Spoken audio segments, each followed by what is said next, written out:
Well, now let's move into a major story of the day. Lawyers, political analysts have said it several times on this show. Now, Senate President Bukola Saraki is reiterating it. The Senate President says the proscription and declaration of the indigenous people of Biafra, IPOB, as a terrorist organization is illegal. And this is from his statement, and I quote what he says now.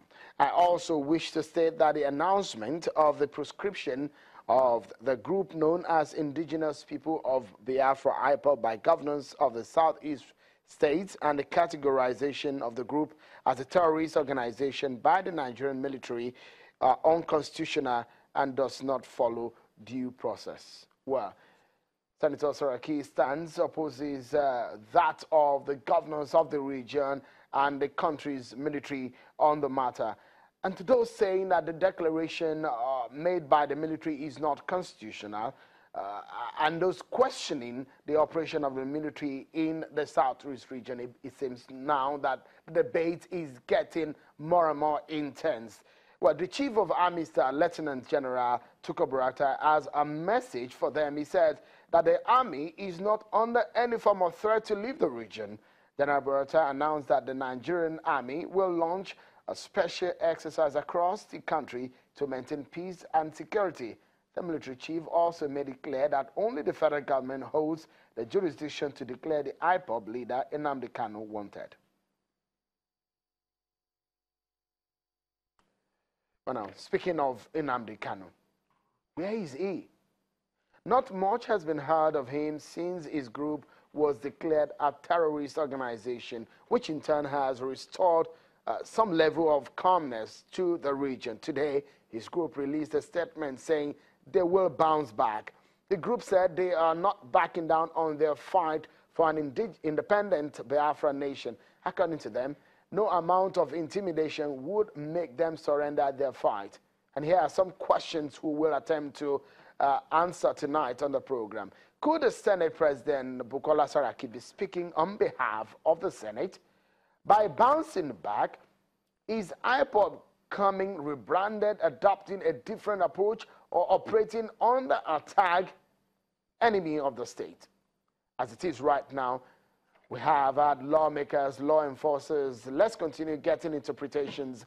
Joining us from our Abuja studio is a lawyer and second vice president of the Nigerian Bar Association, Onyekachi Ubani. And joining also on the program tonight from the United Kingdom is a political analyst, Kayode Ogundamisi. Gentlemen, thank you so much for joining us on the program. Let's begin with the lawyer on the program tonight, because what the Senate President raised here is a matter of the law, perhaps not in the purview of the security exigency. Let me start by asking you, within the frame of our law, what exactly is the illegality that the Senate President is talking about, that he said the military has committed here?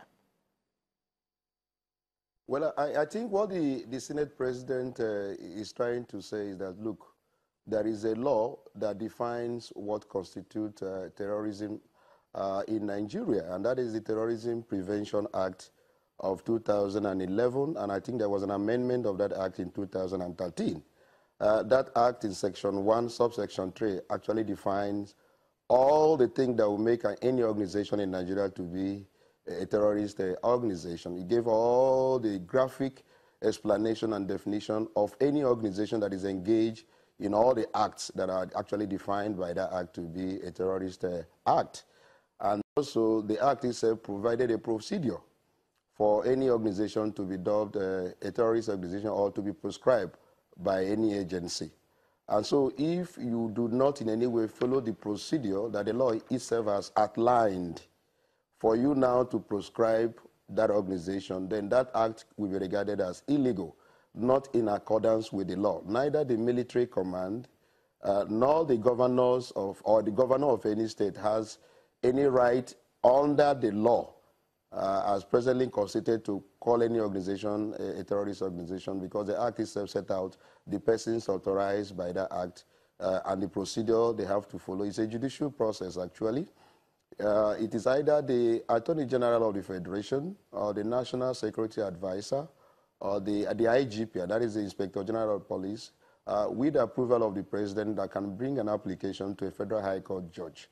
And that means that application will be taken in chambers. It means it will be taken ex parte.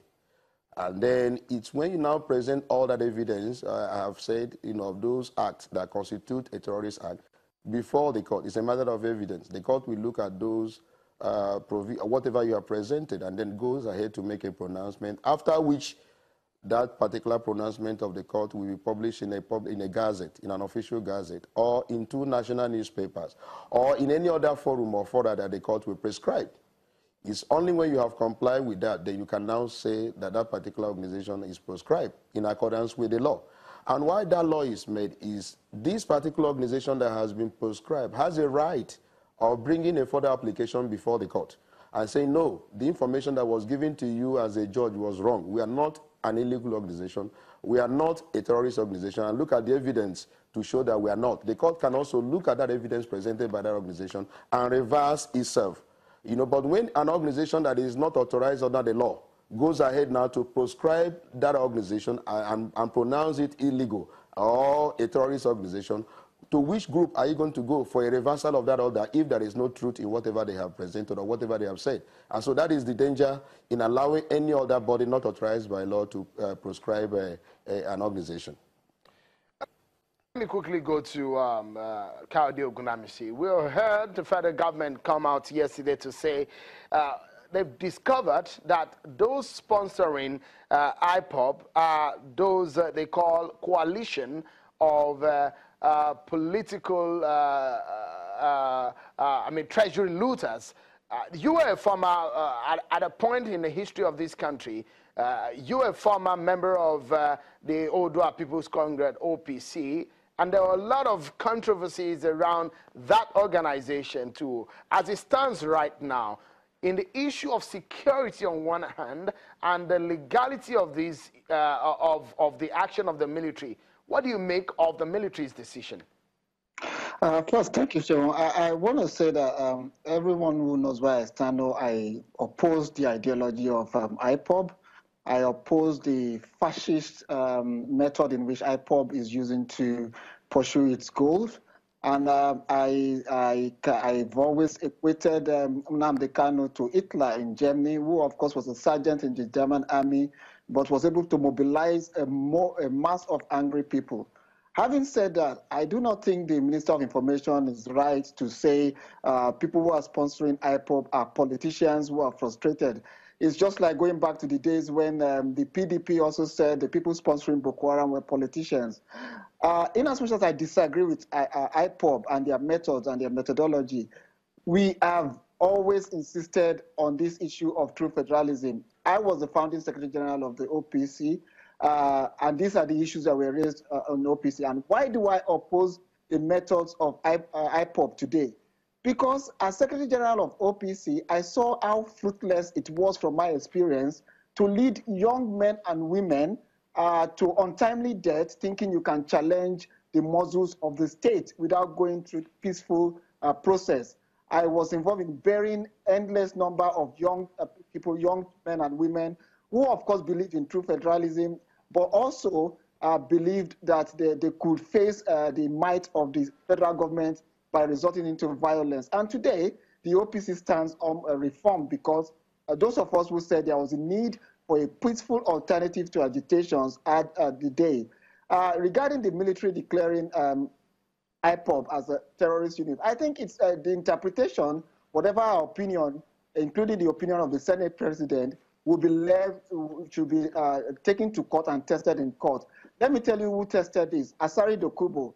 In 2007, there was a case between Asari Dokubo and the Federal Republic of Nigeria, testing the legality of the Federal Republic of Nigeria declaring Dokubo a terrorist. And the Supreme Court gave a verdict.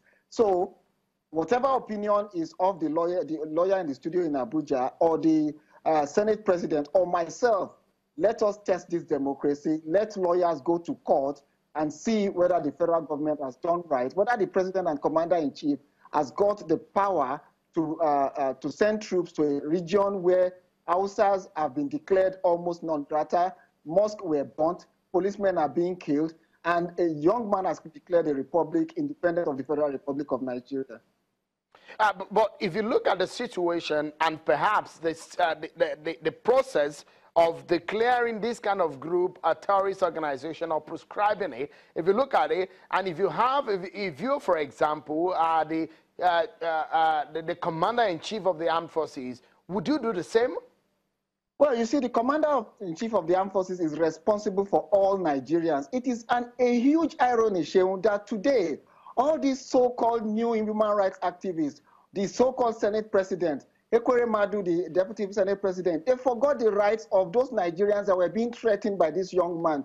They forgot the rights of Nigerians who live in the southeast, whose properties have been looted. They forgot the rights and privilege of Nigerians who were told by Nnamdi Kanu, pastors in Lagos. Kumuyi was told never to come to the southeast. They kept quiet. But for Operation Python, people now see that war is not a tea party. The president and commander-in-chief, no matter whatever you have against him, has the right to protect all Nigerians. All right. He has the right to protect both Igbos and non-Igbos. Gaude, we need to take a breather. But when we come back on the program, we dig deeper into this matter. Look at the law, look at the decision of the military, and the point where the federal government is, of course, the decision and the statement of the Senate president. That's after now. Join us again, everyone.